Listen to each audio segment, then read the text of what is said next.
Not somebody. Oh, Yeah, yeah, got it. that's right. Without sitting on. Pastor, Yes, you are. watch the cord. Yeah, watch the cord. So we were talking last week about the Episcopal Shield, and it said a lot about it actually, but it is cool, as I point out here. And we love it, obviously. We put it on signs like this, we put it on, this is something we'll talk a little about today. That's a tippet that Anna's wearing. And you'll see it on t-shirts and hats and mugs and cupcakes, like Bishop Clark at her consecration. These are the cupcakes they had. I mean, we are really committed to that symbol. I think it's quite clear. We love it, right? There's, of course, a face mask, something we've seen a lot of the last couple of years. There's a beautiful stained glass. I can't remember if we talked about this last week, but the cake auction thing. Mm-hmm. Yeah, at the cake auction, Bill Adler had done a beautiful cake with the Episcopal Church symbol on it, but it was backwards because they had it hanging in their kitchen so that you could see it from outside. So we thought he was looking at it correctly and did it backwards. Air fresheners, because we are a people known for having fresh smelling cars. And, I've never seen the air freshener, but I've seen one. Socks, of course. I'm sure we're all wearing those right now. And maybe even leggings, possibly.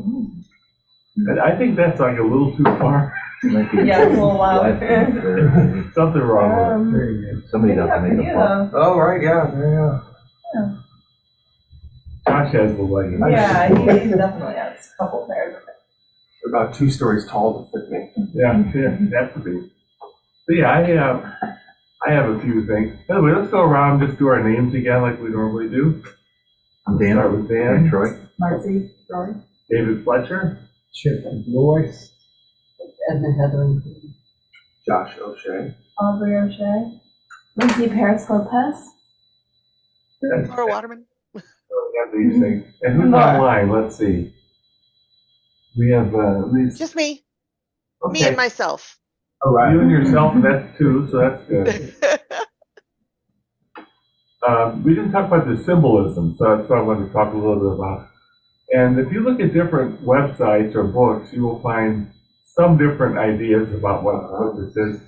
The simplest one is that this the shield is recently new, but the Episcopal Church, as a separate entity from the Church of England, was founded around the time of the American Revolution, and these are the colors picked for the American flag, which makes sense, I guess.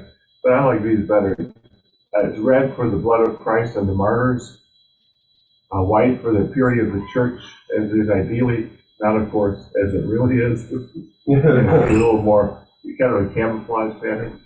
And blue, that's the color blue that we use in Advent if we're for the Virgin Mary, so it makes sense. But what about the stars? Oh, it's complicated. There are 9 stars because there were 9 dioceses when the Constitution of the Church was approved in Philadelphia. And most of those people were also involved in another constitution around the same time, which you've heard about, I think. And the reason it's in that X shape is that that's St. Andrew's cross.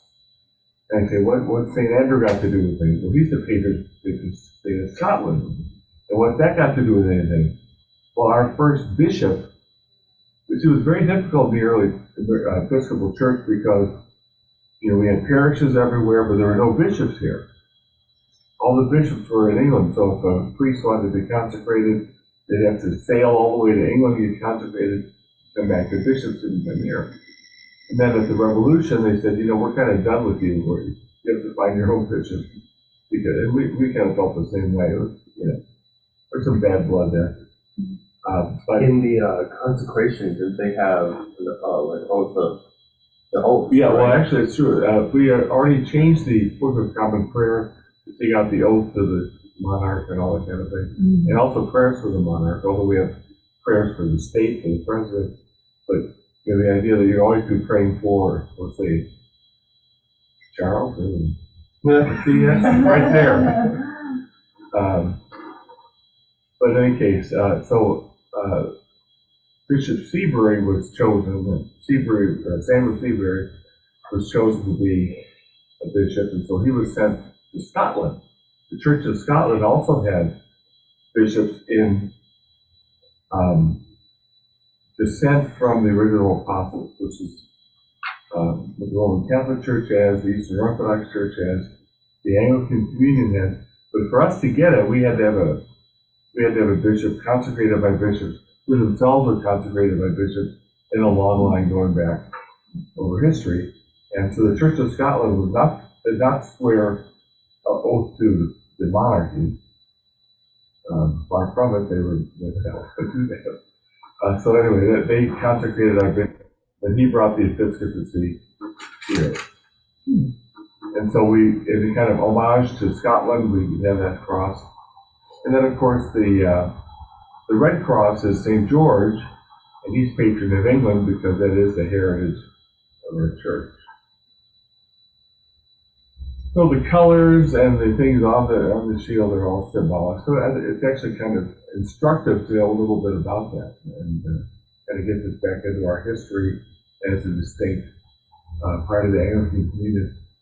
At the time the Episcopal Church was set up, particularly when we started having our own bishops, this was the first Anglican church outside of the British Isles. And now, of course, there are Anglican churches around the world, wherever England went, colonizing and oppressing people. They also brought the church. Anglican is not the same as what we are. We are Anglican. The Anglican Church of America is the Episcopal Church. But there are people who call themselves Anglican, and they have a kind of complicated relationship with the Anglican Communion. They're actually technically not in it, even though they call themselves Anglican. One of the signs of unity in the Anglican Communion is the Lambeth Conference, where bishops from all over the world are brought to England to meet with the Archbishop of Canterbury, and they have worship and they have discussions and so on. And those churches are not allowed to come. Like what we call Anglican churches, like they're about 15 or 30 in Wheaton, and then surrounding suburbs.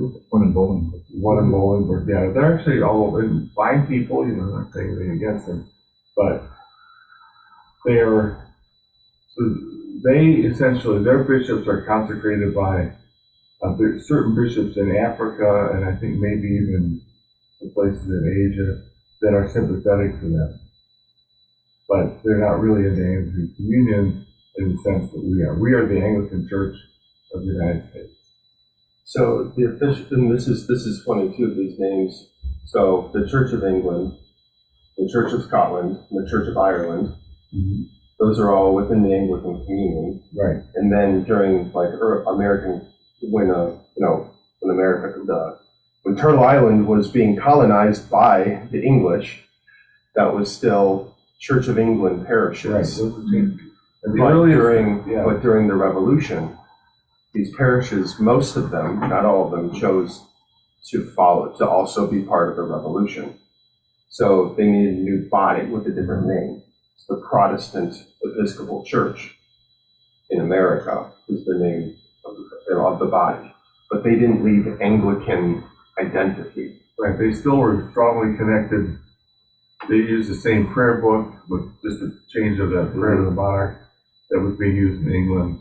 And there was always this close affinity.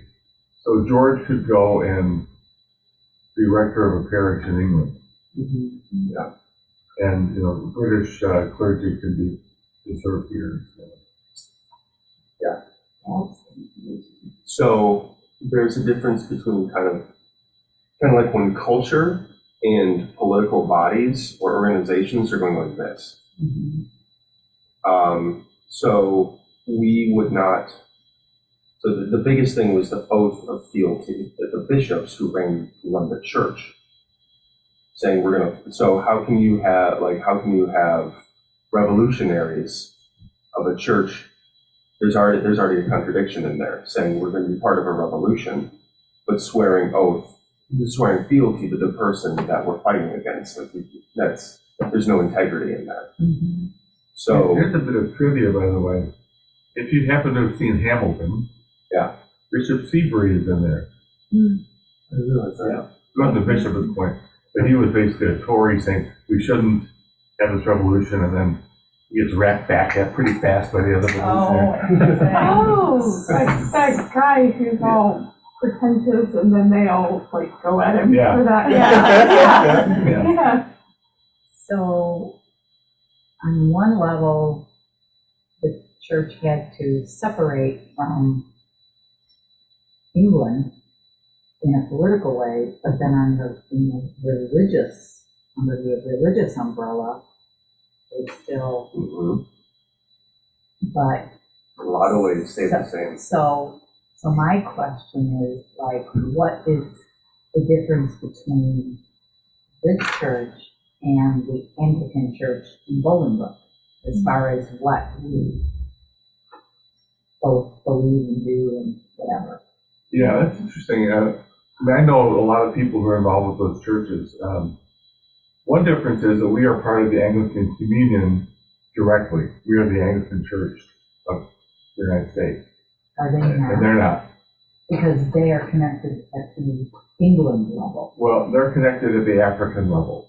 We went to Africa to find the bishops that were The that consecrated. dedicated to the sexual issue, which is what the major item is, I think. I mean, the sexual issue of recent times? Yes. Yeah. Yeah, so most of the Anglican bodies that exist in America that are not part of the Episcopal Church became such in the 60s with women's ordination, Right. or even more so with Gene Robinson and like being open and affirming to queer identity. And in 1979, when the common prayer that we used was adopted, a whole bunch of churches said, no, we can only use the 1928 prayer book, and they separated. So Yeah. there have been groups falling, they're fairly small groups, but they've fallen off. Yeah, there was some group called the Reformed Episcopalians. Yeah, they still exist, I yeah. didn't know anything about it until I met an engineer I was working with. It's like, oh, his church was Reformed Episcopalian, and I never heard of it. And what is? So they tried, I don't know They're what- Calvinist, Right. Episcopalian. They're offshoots of Catholic. so Everything is a church of convenience. So I'm going to wrap back to that for a second. Pretty much any church in America that uses the term Anglican, it's a branding choice to try to make it very visually clear that we are not the Episcopal Church. Right. That we are that the Anglicanness in America is branding itself as conservative. It's always very conservative on all social political issues. Right, trying to make sure that they look different than us, But So, in their worship, they look identical. pretty much. so we Yeah. were talking about what was going on with the church during the Revolutionary War, so what, like 1770 or Yeah, something? somewhere in that area. a little And later. now we're talking about like in the 60s, 1960s. So there's a big Right. gap between what it meant to be the Anglican church versus the Episcopalian church. What was the difference? Yeah, I mean, up until, let's say, 2003, let's say, Episcopalians often call themselves Anglicans. The diocesan paper for the Diocese of Chicago was called Anglican Advance. Mm-hmm. So we use that language a lot for ourselves. Now we are a little bit careful because so many people have claimed that title who hate us. So is it correct to be a little- assume that if someone identifies with the Anglican Church, they don't support females in ministry, and they don't support LGBTQ? Families. Yeah, essentially, it's a little more complicated because the churches that are now in that Anglican affiliation that are not a Presbyterian, disagree. Some believe that women should be ordained, some think they shouldn't. Some say only deaconate, only the diaconate rather than the priest. So they're like, to what level? So there's already there's like a quadruple split within the bodies of Anglicanness, American Anglicanness, the late 20th century. So it's easier to be a Presbyterian. no, because Way too Calvinist. there are even more varieties of Presbyterian, and they are also. I don't Well, you know if often I'd go find- there. you often I'm just find that- trying to that understand that. People who are similar but a little different than you, there's more animosity. Yeah. So these Presbyterians are really at odds. Yeah, Reformed Presbyterians Yeah. and the Presbyterian Church of Lutheran, America. and go there. Yeah. Same So thing. extended with sound, Same yeah. thing. I remember to keep the main family thing Yeah, right yeah, now. right. Well, I mean, now everybody hates Francis, right? The traditionalists hate him, the American conservative bishops hate him now, and then like the liberal German bishops also hate him, so. I don't hate him. Same thing. No, like the Pope. The Pope. Oh, Yeah, the yeah. good pope, not the bad pope. Yeah, okay. Well, they think he's bad. Thank you. What about the AME? Anglican Methodist Episcopal, I'm not Anglican, American Methodist Episcopal. Right. Those are Methodists. They're all Methodists. Yeah. They're They just use Methodists? an Episcopal at the end. The Episcopals have nothing to do with anything. It's the They're church Episcopal because polity. They have bishops. Yeah. Two. Methodists have bishops too. And AME is black Methodists. Only? They're not This is- Episcopalian? No, not at all.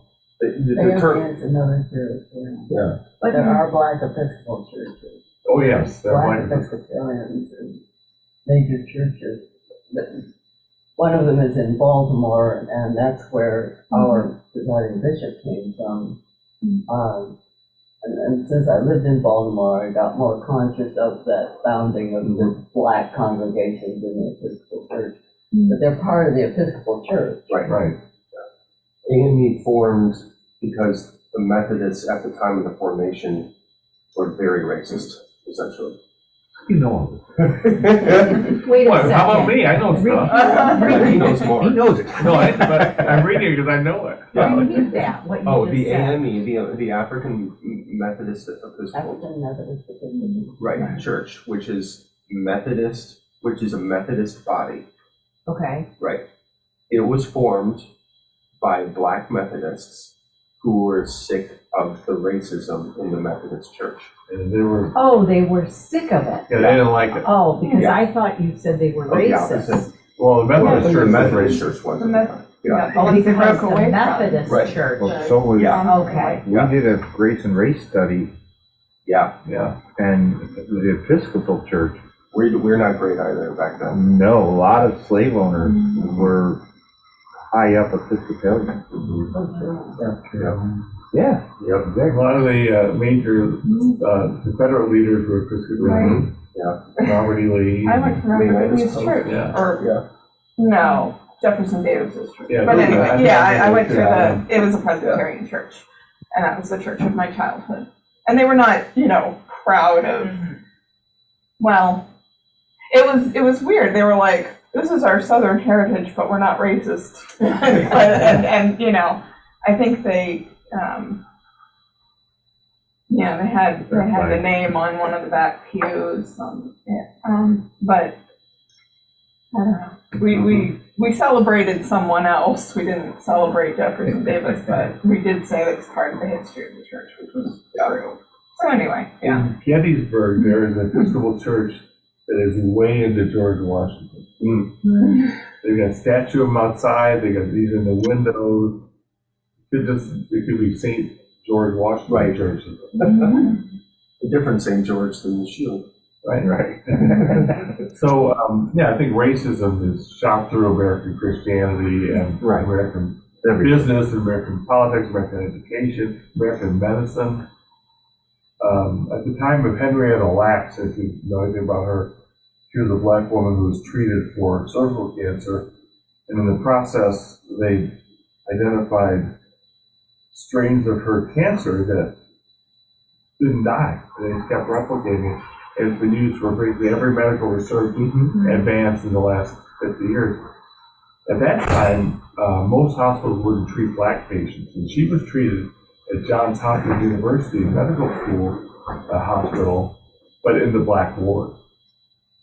And a nurse who served in the black ward could not serve in the white ward. I mean, racism was through everything. And up until really the last few decades, it was just open and overt. You know? Now we have to be covert about it. There's a very, Jim Crow period. Yeah. there's a very cool sculpture that was just put up in Montgomery, and it's called the Mothers of Gynecology, and it honors three black women whose bodies were used by the father of gynecology.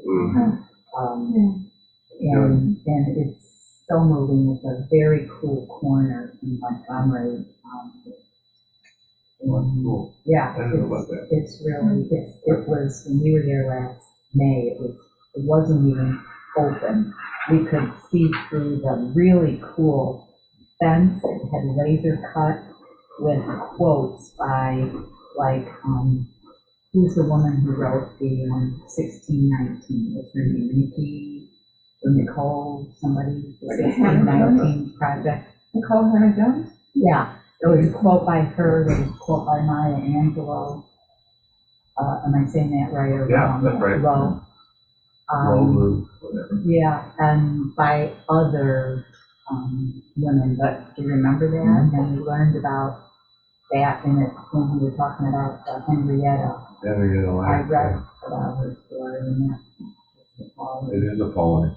But I think we're getting, You ever get a sorry, I chance to go to Montgomery? sidetracked us. You ever get a chance to go to Montgomery? Yeah. It's phenomenal. So, So what are things that people might wonder about the Episcopal Church? Are we just like completely straightforward, everything makes perfect sense? yeah. Well, what do we believe? And that's actually, that would take a long time to sort that out, but why do they worship the way they do? And boy, this is because my vision is going to have a cataract. I usually wouldn't write worship with a U in there. Worship. That works. That's fine. It's like, Yeah, like what because we get up a lot. What are you gonna That's do true. when you Yeah, get that yeah. cataract? There you go. Yeah. That's what it I'm is. gonna have to come up with another excuse. Yeah. I didn't learn how to spell. What's the story of the things we use in our worship, like candles and crosses and altars, and why do we do the things we do there? And do we have our own pope? Of course we don't. Is the Archbishop of Canterbury our pope? No. He is the symbolic head of the Anglican Communion, but he's the Archbishop of Canterbury, and there are actually two predominant archbishops in Britain, Canterbury and York. But he's considered the first among equals among the bishops. But nothing, as came through in the last couple of decades, they can't legislate for like the Episcopal Church. So they can come up with resolutions and they can try to pressure churches, but they can't actually make you do anything. So we don't really have a pope. So how are we organized? Are we organized at all? Yes. I want to say a little bit about the seasons of the church year. That's on page 36, I believe, although again, my vision is not real good. It might be 16 or 46. you're right. So no matter what time of year it is, we are on a liturgical journey. It's been mapped out. That And we do. calendar that's there next to the screen is the Yeah. liturgical calendar. Right there. So you can look at that, you It's an can see where Episcopal we are. liturgical calendar. You can get one for the Anglican, the Episcopalian. And you can, the Roman Catholic Church has one, the Lutheran Church has, and then they're basically, yeah, I guess, Well, yeah. That's the end of that.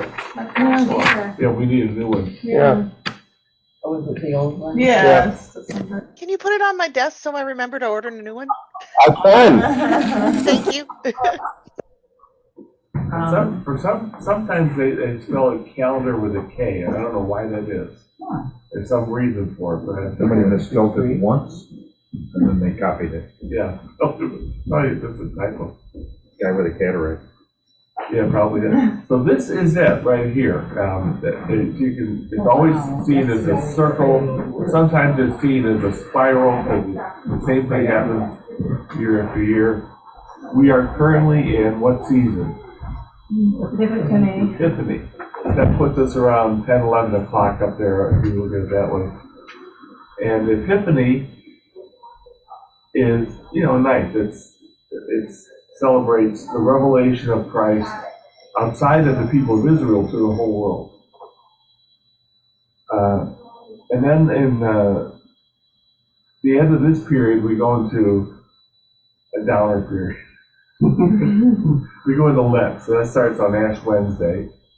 I forget when that is this year. Well, so it looks like we have, so in the book it says season after, that's the term it uses. So we call that like ordinary time? What do we call that? The Roman Church calls it ordinary time, and they picked it up from them, I think. Yeah. Recently. Yeah, because the other ordinary time after Easter would, let's see, could be like Trinity? Is it the old way of calling it? There's Trinity. What I liked about this particular depiction is that the top half of the circle is the story of Jesus, his advent, his nativity, his manifestation to the Gentiles, and then his crucifixion. And so Lent, of course, leads up to that, and his resurrection and ascension. So That's an elegant diagram. it's kind of a nice one, I think. Mm-hmm. I've looked at a number of different ones, and this is the one I've kind of found most appealing. And then the rest of it's the story of the people of God, and that's ordinary time. That's the growth of the church, the continual spread of the gospel around the world. And so I kind of like that. So again, we're currently in Epiphany. On Ash Wednesday, we move into Lent. That's 40 days. Which doesn't include Sundays, by the way. So if you take some Lenten discipline, Sundays you can go nuts. If you decide you're going to give up smoking for Lent, on Sundays you can smoke all day long until sunset. Then it's the church will be the next day. People usually don't, but they might, if they gave up chocolate, they might have a little something on Sunday.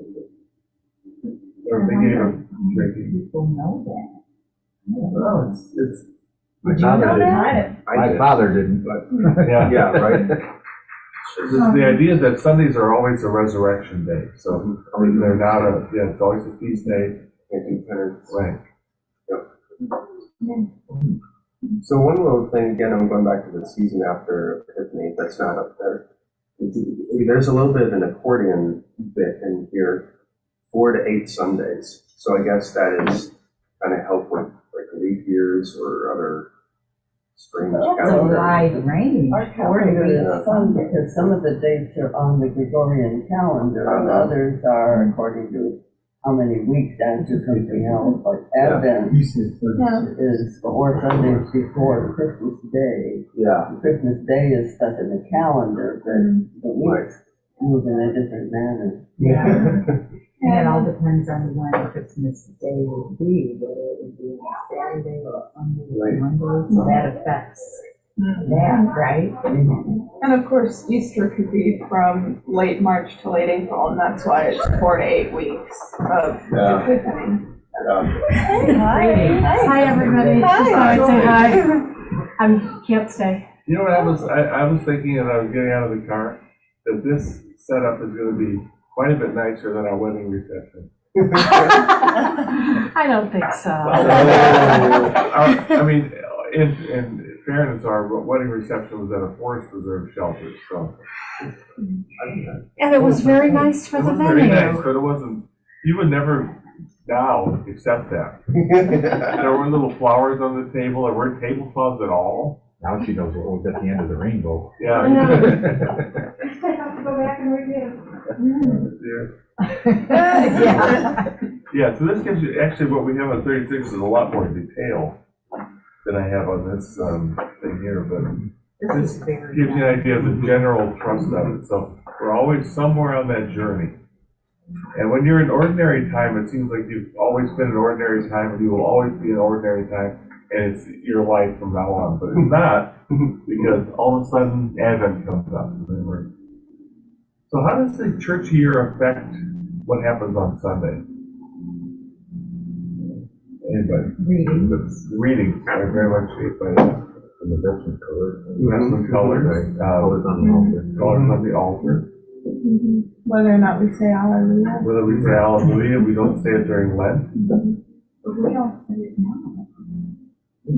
Yeah, we're saying it. And at the end of something, we don't Well, say that's it. just because they forget. Oh, I mean, there'll be hallelujah in the service. There's in the hymn too. Yeah. Yeah. Yeah, it never shows up. Every once in a while, somebody will blurt something out during Lent, so Right. let's go for it. Thanks be to God, hallelujah. It's like holidays. Yeah. But you know what, it's really fine. Yeah. But don't be the one who does. You're gonna feel bad, but the people will not be mad at you. I mean, there are different ways you can approach this. You can approach this legalistically, which is, fun. And what's fun about it is that when somebody else says hallelujah, when they show you, it gets kind of really serious one to say. But don't be that person, because nobody wants to be that person. But, things happen. Things don't always happen the way they should. But when people clap. It's exactly the same thing. Yeah. It's like, oh, no. Yeah, People been there for a while, kind of. I just don't clap at all until I hear a lot of applause. Okay, I guess I just want to be the one. I must have done it at some point in my life and it repressed it. But yeah, do we? Actually, during Lent, we will very often have even the cross. If there's a cross in front of the church, we don't really have that right now, but any cross we brought in will be shrouded with a black scarf sort of thing. What other things would make it would be different? So the readings, whether you say hallelujah or not, the colors, the veiling on the cross. And for Easter, we might put white on it. the organization of the service itself. Yeah. So very often in Lent and even in Advent, we might come in from the side, not have a big procession. So you come in the way normally do the clergy and all the party comes in usually from the side and just kind of slips in like, don't notice us, we just slip it in. Of course, in Advent, we have a special candelabra that we light, and people often do that in their homes. But as far as actually the structure, that stays pretty much the same. We might not use, there's one point where we don't use the general confession. I think that's during Easter, right? But aside from that, everything else pretty much stays. And then if you do the Great Litany, that might be in Lent. Yep. That's really long. I think you look at that part of the prayer book, you find a whole bunch of canticles. Right, yeah. And of course, it reminds me that the worship isn't just on Sundays. I mean, you could be worshiping every day. You could be having morning prayer, evening prayer in church. We do, I think, morning prayer quite a bit here, don't we? Right. We don't usually do evening prayer. There's someone with the deanery who needs Compline. Oh, yeah, Compline is a really nice service. If you haven't done it, you should find a couple people, maybe your people you live with, and just do Compline. Our church in Texas used to do that. The one we attended in Zoom used to do Wednesday evening countdown. So once a week, it was like a 15-minute. Yeah, it doesn't take too long. Yeah. Some wonderful prayers in it. You watched your Lord with those who work or watch or weep this night, and it's nice stuff. Really poetic. Yeah, the prayer book is kind of awesome. And not only do we think it's awesome, but everybody else does because they all copped our wedding service. Yep. And burial. And burial too, right? So, wedding and burial, the Methodist, Presbyterian, whatever, they're probably going to be doing something very much like what we do. Really? Mm-hmm. Your lives a little bit. Yeah, they're Oh, a little wow. bit. That's ours? Mhm. Because, Ours? when, Yeah. Yeah. Hey, you're here. Claim it if you want to. when, you see like a wedding ceremony in a movie Mhm.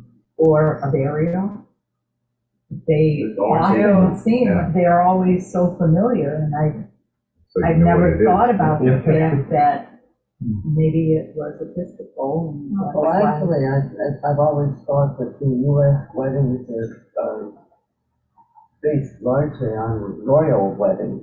Mhm. That could be. And that's one of the reasons there's so much grandeur and special stuff and things and, as much as you can throw in. Well, And people insist on having an American Gothic church yeah. if they can't get St. John the Divine or something. And it was one of the English queens who wore white the first time, and and then everybody said all Put everybody brides in need white. to wear white. Yeah, And I then remember hearing the that. sizzle, and then like the symbolism is anachronistic. Oh no, it's for purity. It's like, no, you just made that up. It's- Sounds like we've done that a lot. yeah, yeah. Well, if you make it up and then repeat it, that'd be under tradition. Then it becomes true. Yeah, then it becomes tradition. You know why she wore one? I'm not. Yeah, it's interesting how color symbolism seems so natural to us, but it really is cultural. Yeah. So, for example, in Japan, you don't wear black to funerals, you wear white. White is mourning. Yeah. Yeah. Yeah, there's certainly a cultural element to what we think is the natural symbolism, white is purity. Or wearing black in Western civilizations popping up in the late medieval period to designate clerks. Yeah. Neutrality in relation to all the heraldic nobility factions squabbling. You're like, oh, see that guy in the black? Okay, he'll take care of your legal stuff. He might be part of the church. Yeah, he's a clerk, he's part of the church. He's not wearing all those colors like everybody else is, so he's not on anybody's side. Even though, yeah, right, he's on somebody's side. Come on. But he doesn't want to tell you what side he's on, right? Yeah. Yeah. Like the refs, they clearly are against the Bears. Yeah. They claim to be neutral, but they're obvious. Well, I mean, this year you see a lot of cases where really, I think they probably not call that. But anyway, it's like the refs. That's black and white, that's probably why. Yeah. I think I read about the dresses that the white fabric was easy to get dirty, so if you wore white, it was a symbol that you had a lot of money and you could, Keep it clean. or if you wore it once and it got dirty, oh well. So that's what I just remember. So say yes to the dress. I was once in an automobile accident, it was in 1964, and I was taken to Resurrection Hospital, and the nurses, or a lot of the nurses were nuns, in this stupendous, absolutely white habit. It was the whole biggest kind of Big whipple. all parts of it, and all the way to the floor. Wow. And I thought they were just amazing. I was pregnant, so he got me out of the Roman Catholic Yeah, good idea. hospital. So I only saw them for a couple of days, but they were amazing. Historically, all the nurses were nuns. The hospitals were church foundations, and all the caring staff there were nuns. And in Britain, it's what do you call a nun in Britain? A nurse? Sister. I'm sorry, I meant a nurse. Yeah, you call her sister. Secular nurses are called sister in England.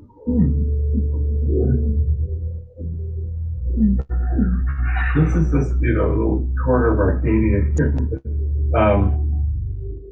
So is it, maybe I beg the question there, is it good to have a church here? I grew up without it, as a fundamentalist church in Chicago. We didn't care what season it was. We, basically always preached the crucifixion, no matter what season it was.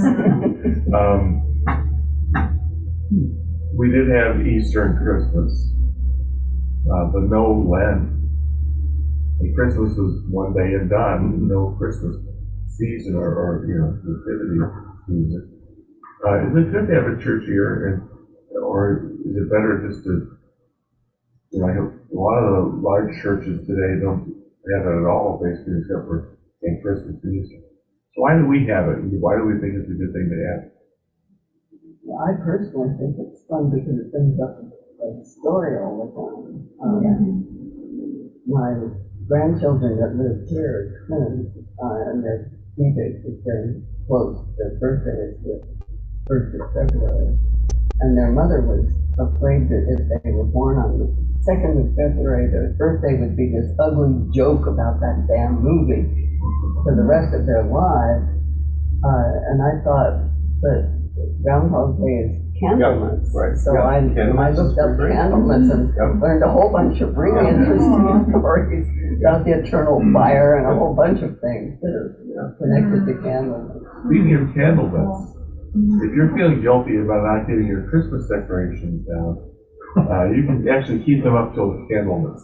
Oh, that's great, Oh, because yeah. he does not Yeah. want us to take ours Yeah. down, so we're Aw. avoiding the meltdown by keeping it up. Keep it up till Yeah. Candlemas. Robert, yeah. Robert Herrick has some beautiful lines about taking down the different dreams that are track after Christmas. Yeah, I thought of like swapping out the Christmas ornaments for Valentine's and just making it a Valentine's tree. Why not? There you go. Well, Slowly remove a couple every now and then. yeah. But But the date of Valentine's Day has some real saints in it, and that's Cyril and Methodius. And there's a story that's fun too. Well, it's St. Valentine, I think there were a couple of them. It's all focused on martyr and very gruesome death. Yeah. Well, that's the Golden Treasury, and Okay, yeah, that's where you get St. George. Yeah. How do you get a totally mythical saint? You Right. can patron saint of England, and then we're stuck with him too. Georgia, I think the country of Georgia is right. That's his Oh, name, right, St. yeah. my mom was terrified that I'd be born on April Fool's Day. Yeah. But I was actually born 2 days later, which was a Friday, which, when I looked up events that happened on my birthday, one of them said Good Friday, and I was like, how could they possibly know that? But that's what it said, so my mom was afraid my birthday would be a joke, but turned out to be a big liturgical day too. Yeah, So, right. yeah. But there's another rhyme for that too, and that one says, Friday's child is loving Yep. and giving. Oh, that's sweet. I like that. Well, I always hope that Valentine's Day is not in Lent, right? Because, it really kind of a drag. Yeah, see, that's one of the things you gotta give up, is that any that carnality is supposed to be put to the side. Well, even the candy, I was just thinking of the candy. Yeah. Just give up Brussels sprouts. Right, That'd be yeah. fun. That's basically candy. I think it's good to have a church here. I think it provides for framework and organization, and I like it in response to the last board. It sets the mood that you can share with Yeah. others, which is nice. Yeah, there's Still record on the Yeah. Don't trip on the cord. It's not, Yeah. okay, that was successful. I think it's likely to trip on it anyway. I like that it's, you don't have to remember all the stuff that's in it. Right. And like I wouldn't remember what Christ the King or some of these other older stories so I like it kind of, it sets it up. I don't have to try to, oh yeah, that existed. Yeah. I think historically, for much of the church history, the average parishioner was illiterate. Mm-hmm. That's part of the reason we have stained glass windows to tell stories. This also tells the story. Yeah. Even us illiterates, Yeah. we can recall all the events of our salvation. I wanted to go back to a comment before about like the various splitting and what like the culture or theology changed. There's something very similar that happened with Henry. Henry's changed to move the English church out of papal jurisdiction. That was it. He didn't change any of the theology. He didn't change any of the forms. He stayed, like, for all intents and purposes, a Roman Catholic all of his life. And he retained his title. Yeah, defender of the faith. So, and it wasn't until his predecessors who had new archbishops and then different factions of church bodies started to change Church of England liturgy. But, yeah. His predecessor Yeah, or successor? Successor. Okay, Yep, yeah. okay. So it's interesting, so kind of like when we were saying, well, what changed with the Church of England during the American Revolution? Pretty much just the body politic. And Yeah, then it was a changes happened convenience with thing, liturgy. right? Right, they're like, that's why like some weirdos like me will argue we're Catholic. We're not Roman Catholic. Oh, I think you're absolutely right. Well, in one of the prayers of the creed, it says the Holy Catholic Yeah, Church. about the Holy Catholic. Yeah. Right, right. Well, there are a lot of ways to be Catholic. There are, The Orthodox think they're Catholic. right? Well, coming from the Catholic upbringing, this is the same service. Yeah. It's all the same. There's nothing different except. The Lord's Prayer. And It there's a way extends out. longer. Yeah, that's right. Lord's Prayer to me is the same, that's the one I learned. Well, but you stopped. We have like 2 more phrases. Kingdom. Right. The benediction. That's the way we pray it. Discovered that our service is a lot like the Jewish service. Yeah. I noticed that when my niece had her bat mitzvah. So she had to lead the service in Hebrew. I was very impressed. But it was really like everything up until the offertory. It was pretty much what they do and what we do. It was surprising. I knew that it should be similar, but it was surprising how much it was similar. We went to a mosque in Bolingbrook, and it's amazing how their beliefs, only they continue after Jesus with more, they thought Jesus Christ was a prophet, Right? and they had 2 more prophets. But their beliefs are all pretty much the same up to that point. And it all goes back to Abraham, which is also where our faith goes back. That's why I enjoy this. Action. I know when we were having issues in Bolingbrook at that church of becoming too small, there was talk, they said that there is a plan that if the church gets real small and things get really bad, that they would join with the Lutheran Church. Oh, yes, there are many combined Episcopal and Lutheran Right. churches. The ELCA Lutheran, not to be very similar to Lutheran. There was an agreement sometime in the last maybe 2 decades, was it? Something, Where, it's all being in communion and the clergy share and the people share. Well, Robin Curry, who served here a lot, is a Lutheran pastor. She's done many services here. We just ran out of time, but I started to say something quickly about why do our clergy dress up and also our lay people who serve? Where does those outfits come from? Does anybody know? How far back do we go on this? Rome Yeah. with some of them. So kind of, it's a weird blend of both elite clothing and simple clothing, like everyday stuff. So the chasuble, I can't remember when that one fit. That kind of, that is one of the most basic pieces of clothing you could ever make. is that the stole? Yeah, the big thing. The big one, the light, On the bottom left, yeah, the colorful thing. Yeah. all the way. I guess they are probably the most basic things you could do. 'Cause Yeah, it just depends on how Sits wide. over the head, it's like Yeah. a poncho basically Yeah. on a hood. What do you call it? Chasuble. How do you spell it? I'd have to look. CHASUELE. There you go. So we can maybe talk a little bit about this next time if we want to. We'll talk about whatever we want, like we sort of did today.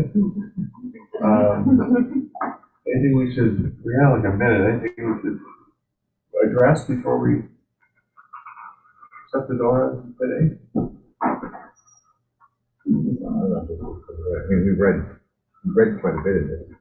You know, one of the things I really like about this, and maybe you haven't noticed this yet, is that there are a lot of prayers at the end. There's some interesting stuff. There's the baptismal covenant, which starts on page 222, which is good to go back to, you know. This is what the people who are getting baptized or their sponsors will say for them. There's the catechism, which we often, like, if you ever have, catechism starts on page 224, yeah. So we work on this when we're getting people ready for confirmation. Well, on 2-1 core are a bunch of pictures of different fighters. Oh, So let's see that's that. apropos. Oh, 2-1 Oh, yeah. And do they have different symbolism, or is it just individual style, or Yeah, Do how formal you want to be, right, you know. maybe the time? So when St. Nicholas visits our church, St. Nicholas comes here every December, handsome man. quite pretentious though, because Yeah. his mitre is quite large. Yeah, it is. It's the one. Let's big see head. the one Yeah, on the big right, head. at the bottom Yes. right. Yeah. It's supposed to be like a tongue of fire sort of thing. Yeah. But I don't. It's probably some hat that people Yeah. used to wear. Right. So, yeah, some fun stuff at the end to look at, and then there's, Well, the sun with no feeling. yeah, Right. it's with the bill on it. Come on. Yeah. What were they thinking? There's a blessing for meals, if you've been wondering, how should I say grace? Where is that? That's on 254 and 5. And several different blessings you can say. We don't use it here, but there's a vestment that goes on the arm. Yeah. And oftentimes that's just as done up as a chasuble. So it's the mask and maybe some gold thread, etc. But that really is just an embellished towel that the priest would carry so that you could like wipe the vessels. So now, if you wear that, you also have to use just another towel. Yeah. So Can't use that for you can't use that anything anymore, but they wear maniple. That's called a maniple. Now, here's the interesting thing having to do with investments, just a quick thing before we're done. Around the world, when people graduate from universities, they wear special outfits. I have a lovely one that my in-laws bought me, a beautiful black gown with the stripes on it, and but that's all medieval clerical. That's what the clergy would wear in the Middle Ages. And it just, because the universities all were founded by the church originally. Universities are always religious institutions. And so a secular institution is the University of Illinois, which was foolish enough to give me a doctorate, we all wore those outfits. Yeah, all religious vestments. And also a lot of university architecture is religious. A lot of Gothic stuff within universities. University of Chicago excessively so. I like it. In the various Baptist churches I grew up in, that would be the one even closely resembling vestments would be the one special time where pastors would wear their graduating robes for some reason or another. That was the closest they'd ever get to vestments. That's the thin edge of the wedge, my It friend. is, Because right, once yep. you've done that, Yep. you're right down the road to papacy. Yep, those papers. Yeah, and sometimes the crypto papers are even worse because they won't admit it. Right. Yeah. So good. That was, there's so much to discuss. I think we have a few more weeks of this, so we can, if there's anything in there you really want to get into, bring it with you and put a little post-it note there and say, hey, how about this? And see if any of us know the answer. What is after this? After this is, I believe is going to be different, Christian, some of the lesser known Christian Yeah. denominations. things that we don't understand, like, Jehovah's Witnesses and Mormons and Seventh-day Adventist. Seventh-day Adventists. Could just open a Wikipedia page, but I'm too lazy. So, More fun to talk about. it is. I think some of it came out of an interest in trying to get the message out, because you may notice that people around us who are not churchgoers, who are not in the mainline churches, don't know that the mainline churches even exist. Right. Yeah. They think that Christians all believe that there are only two sexes, men and women, and you must be strict about it. And, 7-day creation. and the only difference is the ones that have a pope and the ones that don't. Right.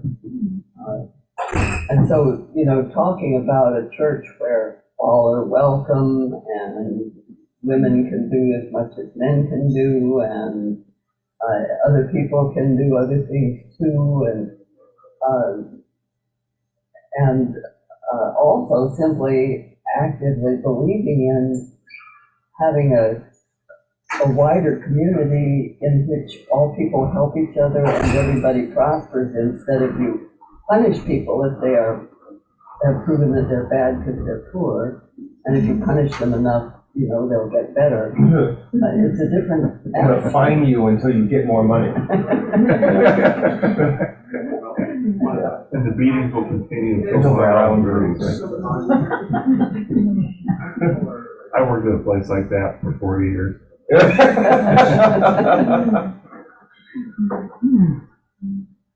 Well, good, everybody. Thank you for your contributions today. Thank you, thank you.